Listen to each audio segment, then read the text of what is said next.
ऋषि पंचमी का व्रत महिलाओं के लिए अत्यंत महत्वपूर्ण माना गया है। यह व्रत हर साल भाद्र माह के शुक्ल पक्ष की पंचमी तिथि को रखा जाता है। ऋषि पंचमी पर व्रत कथा का विशेष महत्व होता है। हर साल भाद्र माह के शुक्ल पक्ष की पंचमी तिथि पर ऋषि पंचमी का व्रत किया जाता है। इस साल ऋषि पंचमी 28 अगस्त गुरुवार को मनाई जाएगी। यह व्रत सप्त ऋषियों को समर्पित है। इस दिन सप्त ऋषि की पूजा की जाती है। हिंदू धर्म में सप्त ऋषि ब्रह्मा, विष्णु, महेश के अंश माने गए हैं। मान्यता है कि ऋषि पंचमी का व्रत करने से समस्त पापों से मुक्ति मिलती है और जीवन में सुख समृद्धि आती है। धार्मिक मान्यताओं के अनुसार यह व्रत महिलाओं की माहवारी के दौरान अनजाने में होने वाली गलतियां और उनसे मिलने वाले दोषों से रक्षा करने के लिए रखा जाता है। ऋषि पंचमी के दिन व्रत कथा को सुनने व पढ़ने के बाद ही पूरा माना जाता है। ऋषि पंचमी की कथा इस प्रकार है। प्राचीन समय की बात है।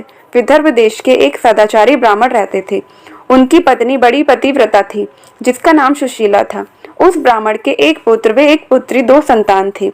विवाह योग्य होने पर उसने समान कुलशील वर के साथ अपनी कन्या का विवाह कर दिया। देवयोग से कुछ दिन बाद ब्राह्मण की पुत्री विधवा हो गई। दुखी ब्राह्मण दंपत्ति कन्या समेत गंगा तट पर कुटिया बनाकर रहने लगे। एक दिन ब्राह्मण की कन्या सो रही थी।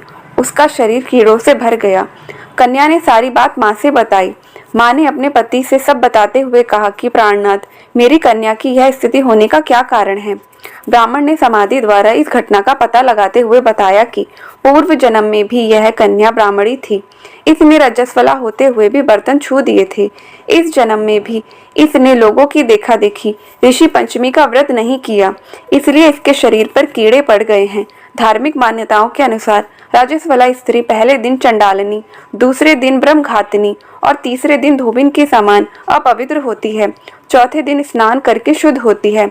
मान्यता है कि यह व्रत भक्ति भाव व शुद्ध मन से करने से समस्त दुख दूर होते हैं और अगले जन्म में अटल सौभाग्य की प्राप्ति होती है। इस व्रत के प्रभाव से दुखों से मुक्ति मिलती है और अक्षय पुण्य की प्राप्ति होती है।